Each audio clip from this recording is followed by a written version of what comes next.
बिस्मिल्लाहिर्रहमानिर्रहीम। अस्सलाम वालेकुम students.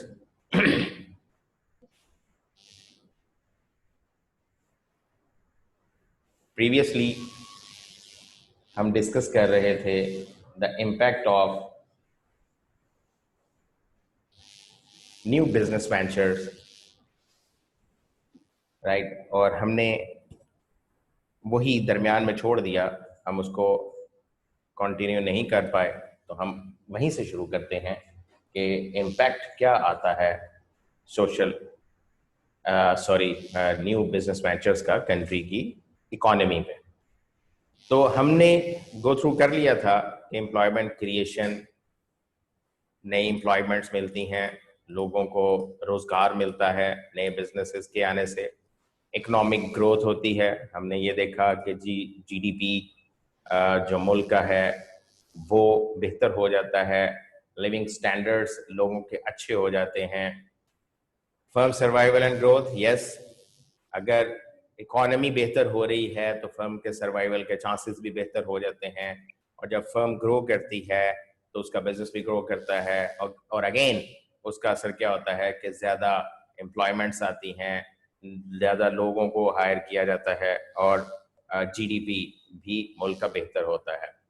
Innovation and technological change, तो नेचुरली नया बिजनेस आ रहा है तो कोई ना कोई नई प्रोडक्ट, नई इनोवेटिव थिंग या सर्विस लेके आ रहा है, और जो जो टेक्नोलॉजिकल चेंजेस आती हैं उसी हिसाब से बिजनेस की भी चेंजेस आती हैं। और हमने डिस्कस किया था कि प्रीवियसली ये था कि टेक्नोलॉजी का इम्पैक्ट या टेक्नोलॉजी का यूजेज इतना नहीं था, और अब तो ये सूरत हाल है कि without technology you can't think of any business. कोई भी एक छोटा सा भी बिजनेस हो तो एटलीस्ट उसने एक कंप्यूटर सिस्टम जरूर रखा होगा, और उसने कोई ना कोई स्कैनिंग डिवाइस रखी होगी जिसपे आपने देखा होगा कि बारकोड स्कैन होते हैं, वो भी एक इन्वेंट्री रखने का एक तरीका है। खैर एनीवे, और हमने टेक्नोलॉजिकल चेंजेस के हवाले से ई स्ट्रैटेजी का भी जिक्र किया था, जिसमें हमने कहा था कि ई मार्केटिंग क्या होती है, ई कॉमर्स क्या होती है, और फिर हमने ई ऑपरेशंस का भी जिक्र किया।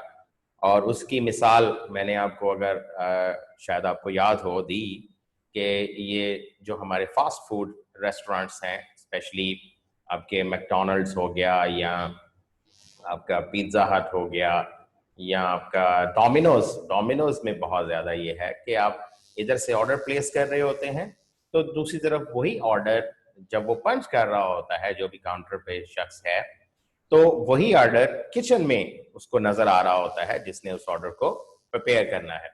अब इधर ऑर्डर पंच हो रहा है, उधर ऑर्डर की प्रेपरेशन भी शुरू हो गई। ये क्या है? ये ई ऑपरेशंस हैं, और ये ई ऑपरेशन बहुत सी बड़ी फर्म्स हैं जिन्होंने ये अडॉप्ट किया हुआ है। जैसे डेल कंप्यूटर्स हैं, ये ई ऑपरेशंस करते हैं।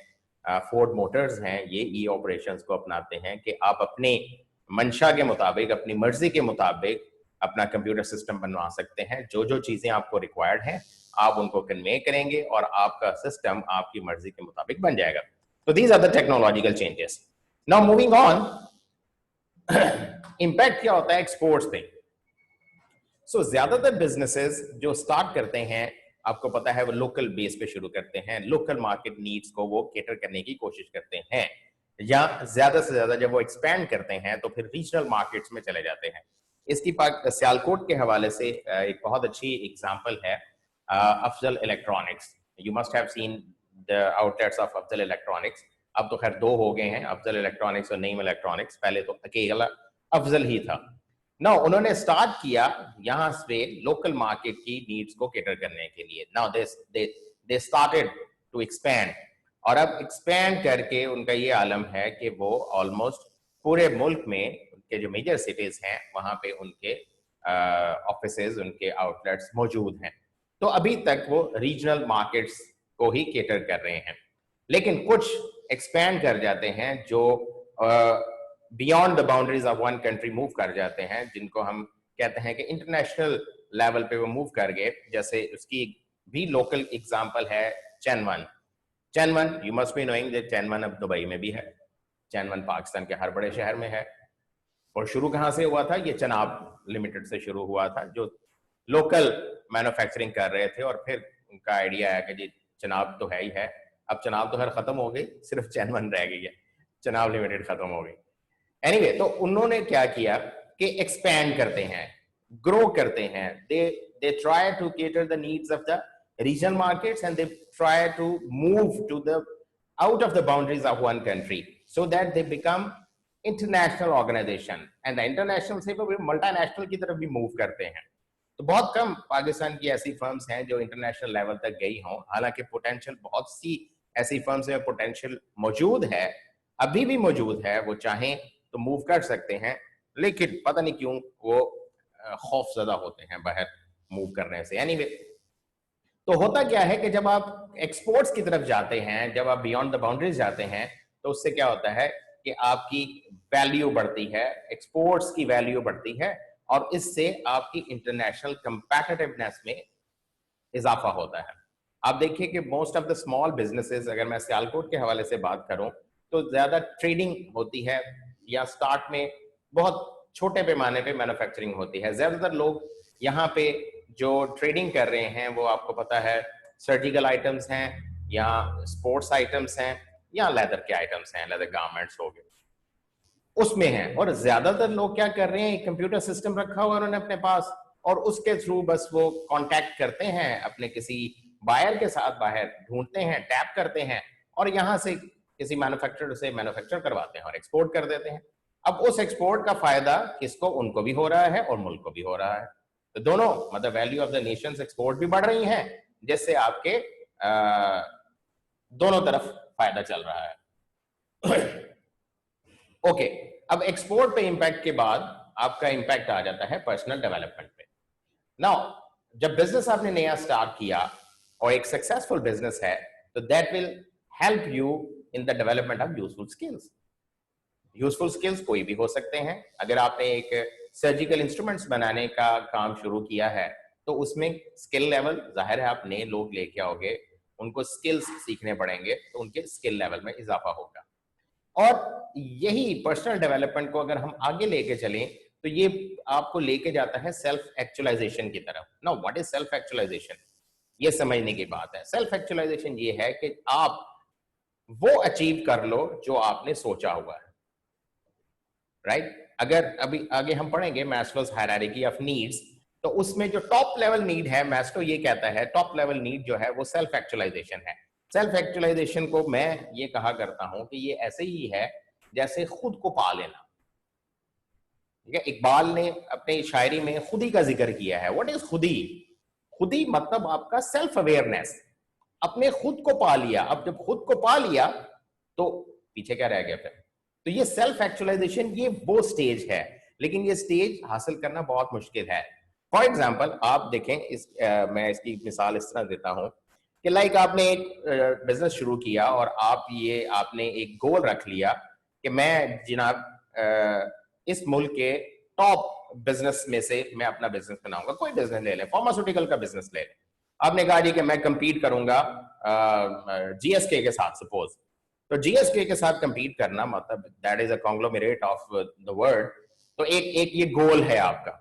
अब आपने उसके लिए दिन रात मेहनत करना शुरू कर दी, आपने काम करना शुरू कर दिया और अल्टीमेट, हम सपोज कर रहे हैं, ये हकीकत में नहीं है, सपोज कर रहे हैं आपको समझाने के लिए। अल्टीमेट क्या हुआ कि आप जीएसके के लेवल पे पहुंच गए। जब जीएसके के लेवल पे पहुंच गए तो बेसिकली तो गोल तो आपने ये रखा था ना, लेकिन नहीं। अब सेल्फ एक्चुअलाइजेशन यानी आपको अंदर से आवाज आएगी कि नहीं, अब इससे भी आगे जा रहे हैं। तो सेल्फ एक्चुअलाइजेशन यही चीज है कि ये आपको आगे से आगे, मजीद से मजीद काम करने पे मजबूर करती है। ये अंदर की इंसानी वो सेंस है, वो हिस्स है, अल्लाह ताला ने एक ऐसी रखी हुई है कि अगर एक गोल अचीव भी कर ले तो वो अगले गोल की तरफ पे चल पड़ता है। ये नहीं, स्टॉपेज नहीं है इसमें जब आप सेल्फ एक्चुअलाइजेशन की बात करते हो, राइट? और इससे क्या होता है कि जब आपके नए नए स्किल्स बनते हैं, नए नए लोग आते हैं, पर्सनल डेवलपमेंट होती है, तो ये दूसरों के लिए एक एग्जाम्पल सेट होती है जो फॉलो करते हैं कि भाई अगर ये बंदा ये काम कर सकता है तो व्हाई नॉट अस, राइट? और this can lead to further successful new enterprises that will again boost the economy. Okay, the next is increased social cohesion. Now होता क्या है, अगर तो अनएम्प्लॉयमेंट है, that unemployment leads to serious social crimes. अब आप अगर अपने ही इस मुल्क का जायजा लें तो हमारी इकोनॉमी की जो हालत है, हमारे अनएम्प्लॉयमेंट का जो आलम है, उससे क्या हो रहा है कि सोशल क्राइम्स में इजाफा हो रहा है। अब अगर यही हम स्मॉल बिजनेसेस को इंप्रूव करने की कोशिश करें, एस्टैब्लिश करने में मदद दें, तो क्या होगा कि स्मॉल बिजनेसेस के एस्टैब्लिश होने की वजह से आपकी एम्प्लॉयमेंट जनरेशन होगी, और जब एम्प्लॉयमेंट जनरेशन होगी और आपकी इकोनॉमी बेहतर होगी, तो उससे ये सोशल क्राइम्स की काफी ज्यादा रिडक्शन होगी, और बिजनेस सेक्टर में नेचुरली एक्सपेंशन होगी, बिजनेस सेक्टर भी आपका ग्रो करेगा। और ये सब आएगा जब आप नए बिजनेसेस को हेल्प आउट करोगे, नए बिजनेस को एस्टैब्लिश करने में मदद करोगे, और इस एंटरप्रेन्योरशिप से क्या होगा, सोशल कोहेजन डेवलप होगी कंट्री में। सोशल कोहेजन से यानी आपकी एम्प्लॉयमेंट जनरेट हो रही है, लोग काम कर रहे हैं, लोगों के लिविंग स्टैंडर्ड बेहतर हो रहे हैं, इकोनॉमी बेहतर हो रही है। जब ये सब बेहतर हो रहा है तो नेचुरली सोशल क्राइम्स क्यों होंगे भाई? जब लोगों को 2 वक्त का खाना मिल रहा है तो why there are social crimes? तो सोशल क्राइम्स तभी आते हैं जब अनएम्प्लॉयमेंट लेवल बहुत ज्यादा बढ़ता है और आप उसको कंट्रोल नहीं कर पाते। और आप देखें कि आप जो जितने आपके डेवलप्ड कंट्रीज हैं, इनको उठा के इनकी हिस्ट्री पढ़ के देखें तो आपको पता चलेगा कि इन लोगों ने स्मॉल बिजनेसेस को बहुत ज्यादा सपोर्ट किया, और वही स्मॉल बिजनेसेस कल को बढ़ के बिग गन्स बन गए। हमारे मुल्क में भी जो एसएमई की डेवलपमेंट के लिए, एसएमई के लिए बहुत काम करने की कोशिश की जा रही है। स्टेट बैंक ऑफ पाकिस्तान कर रहा है, small and medium enterprise development काम कर रही है, इवन गवर्नमेंट ऑफ पाकिस्तान भी काम कर रही है। लेकिन इस सब के बावजूद अभी तक उस लेवल पे हम नहीं पहुंच पाए कि स्मॉल एंटरप्राइजेस वो उस लेवल पे पहुंचे कि जहां पे बहुत ज्यादा एंटरप्रेन्योरशिप हो, नई प्रोडक्ट्स, नई सर्विसेज आए, लोगों के लिए एम्प्लॉयमेंट जनरेट हो और मुल्क की इकोनॉमी बेहतरी की तरफ जाए। लेकिन लेट्स होप कि आने वाले वक्त में अल्लाह ताला बेहतर करेगा। ओके, तो these are the impacts of the enterprises or the new ventures on the country's economy. Moving on, the next discussion is of social enterprise. Now, what is a social enterprise? A business with mainly social objectives that reinvest most of its profits into benefiting the society.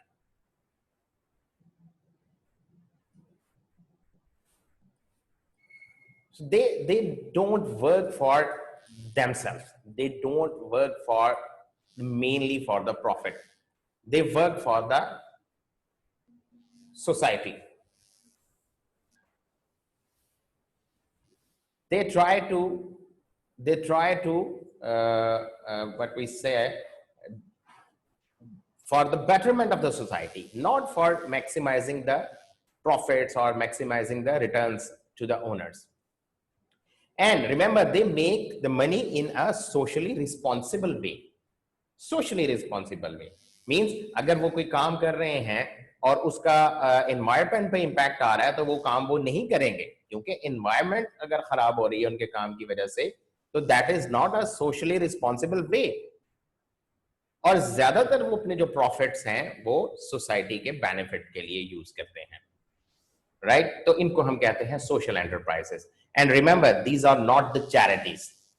Charities में क्या होता है कि जिसमें आप खुद वहां पे लोगों की मदद के लिए कोई पूल इन कर लेते हो और फिर उनको हेल्प आउट करते हो। अब वहां पे बिल्कुल प्रॉफिट मेकिंग नहीं है, वहां पे तो लोगों की मदद है, तो दैट इज अ चैरिटी। लेकिन जो सोशल एंटरप्राइज है उसका लोगों की बेहतरी के लिए भी काम करना और साथ साथ प्रॉफिट भी बनाना, that is the social enterprise. अब आप के लिए सोशल एंटरप्राइज का एग्जाम्पल जो है पाकिस्तान में